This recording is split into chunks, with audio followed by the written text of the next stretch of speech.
अस्सलाम वालेकुम dear students, कैसे हैं आप लोग? सब बेटा खैरियत से हैं? तो आज हम अपना जो है ना टॉपिक जो है हमारा पार्ट्स ऑफ ब्रेन जो था हमारा, उसमें आज हमारा मिड ब्रेन और हाइंड ब्रेन 2 पॉइंट्स रह गए हैं।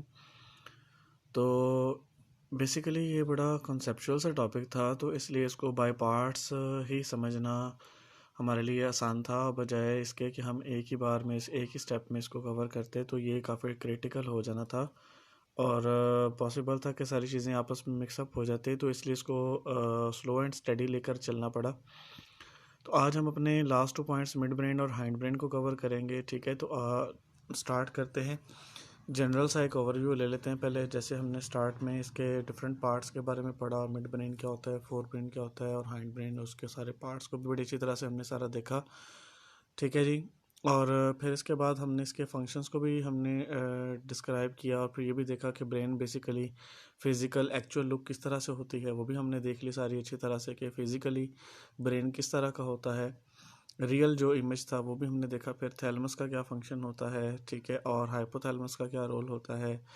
फिर इसके बाद हमने कल के टॉपिक में हमने डिस्क्राइब किया सेरेब्रम को और उसके डिफरेंट पार्ट्स के बारे में बात की हमने, और हेमिस्फीयर्स क्या काम करते हैं, और उसके अलावा ऑल्फैक्टरी बल्ब क्या होता है, इन सबको भी हमने कवर किया। फिर साथ ही साथ हमने इसके कल लोब्स के बारे में पढ़ा कि जो सेरेब्रम होता है इसकी कितनी लेयर्स होती हैं, कितने पार्ट्स होते हैं और हर पार्ट का क्या काम होता है, वो भी हमने सारा यहाँ पर नीचे डिस्क्राइब किया। तो आज हम अपना लास्ट पॉइंट की तरफ चलते हैं आगे, मिड ब्रेन और हाइंड ब्रेन के बारे में, कि मिड ब्रेन क्या करता है और हाइंड ब्रेन क्या होता है। एक दफ़ा मिड ब्रेन को आप ज़रा यहाँ पर देख लें, मिड ब्रेन क्या है और हाइंड ब्रेन क्या है।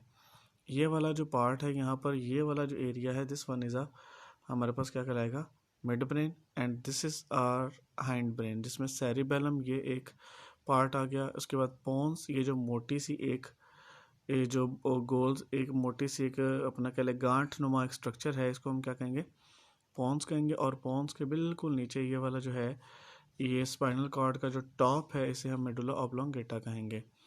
चलें इसको अब अपने टॉपिक को देखते हैं। तो मिड ब्रेन कहाँ पर है? ज़ाहिर सी बात है दरमियान में है, किसके, हाइंड ब्रेन के और फोर ब्रेन के, और ये इन दोनों को आपस में कनेक्ट भी करता है और ये रिसीव करता है sensory information and send it to appropriate part of the fore brain. पूरी बॉडी से सबसे पहले जो सेंसरी इन्फॉर्मेशन है वो फोर ब्रेन में जाने से पहले, फोर ब्रेन के एक मखसूस पार्ट को देने से पहले मिड ब्रेन रिसीव करता है। अच्छा, ज़रा गौर करें, हमने फोर ब्रेन के एक पार्ट थैलमस को ज़रा पढ़ा था, तो थैलमस में वो क्या कह रहा था कि ये पूरी बॉडी से सेंसरी इन्फॉर्मेशन को रिसीव करता है और फिर सेरेब्रम में आके भेजता है। लेकिन यहाँ पर तो ये बात कर रहा है कि मिड ब्रेन सेंसरी इन्फॉर्मेशन को रिसीव करता है और फिर फोर ब्रेन के एक ख़ास हिस्से को दे देता है। अब ज़रा गौर करें कि थैलमस भी वही काम कर रहा है, फोर ब्रेन का जो पार्ट है, और मिड ब्रेन भी वही काम कर रहा है। एक्चुअली होता क्या है कि सबसे पहले इन्फॉर्मेशन मिड ब्रेन के पास आती है, पूरी बॉडी से जो सेंसरी इन्फॉर्मेशन है वो मिड ब्रेन के पास आती है। फिर मिड ब्रेन जो है आगे उसको जो है फोर ब्रेन के पार्ट थैलमस को देता है। फिर थैलमस उसे मज़ीद मॉडिफाई करने के बाद, उसे मज़ीद तरमीम करने के बाद फिर आगे सेरेब्रम के मुतल्लिका हिस्सों को आगे फॉरवर्ड कर देता है। तो ये इसका काम था। फिर इसके अलावा मिड ब्रेन जो है वो कंट्रोल करता है आपके ऑडिटरी रिफ्लेक्सेस को, यानी आपके समात से मुतल्लिक जो चीज़ें होती हैं, और आपके पॉस्चर कहते हैं आपके तवाज़न को, बॉडी का जो बैलेंस होता है उसको, ठीक है जी। नेक्स्ट हमारे पास लास्ट हाइंड ब्रेन है। हाइंड ब्रेन के बेसिकली 3 पार्ट्स हैं। सबसे पहले मेडुला ऑब्लोंगेटा है, सेरिबेलम है और पोन्स हैं। मेडुला ऑब्लोंगेटा क्या करता है कि ये top of the spinal cord, यानी स्पाइनल कॉर्ड का जो सबसे ऊपर वाला सिरा है ना, वो उसको हम क्या कहेंगे, मेडुला ऑब्लोंगेटा। यहाँ पर आप देख सकते हैं कि ये मेडुला ऑब्लोंगेटा रहा, ये वाला एरिया, दिस वन इज़ ये नीचे स्पाइनल कॉर्ड आ गई। स्पाइनल कॉर्ड की जो ऊपर वाला हिस्सा है वो क्या है, फॉर एग्जांपल हमारे पास एक पेन है या बॉल पेन है, तो वो जो बॉल पेन है वो समझ लें स्पाइनल कॉर्ड है, और उस बॉल पेन के ऊपर जो एक कैप है, ढक्कन है जो उसको क्लोज करने के लिए होता है, वो समझ लें वो जो कैप है वो क्या है, मेडुला ऑब्लोंगेटा है। अब हम देखते हैं कि मेडुला ऑब्लोंगेटा क्या करता है। ये हमारे ब्रीथिंग को कंट्रोल करता है, सांस लेने की शरह। आपको पता है कि गैसेस एक्सचेंज चैप्टर हमने पढ़ा था बेटा, फर्स्ट चैप्टर 10th क्लास का। उसमें हमने एक चीज़ डिस्कस की थी, मैकेनिज्म ऑफ ब्रीदिंग, हमने एक टॉपिक पढ़ा था, उसमें रेस्पिरेटरी सेंटर के बारे में पढ़ा था कि ब्रेन में एक रेस्पिरेटरी सेंटर होता है जो हमारे ब्रीथिंग रेट को कंट्रोल करता है। ठीक है ना, सांस की रफ्तार को कंट्रोल करता है। याद आया कुछ आपको? तो वो जो बात कर रहा था ना रेस्पिरेटरी सेंटर, वो बेसिकली मेडुला ऑब्लोंगेटा है।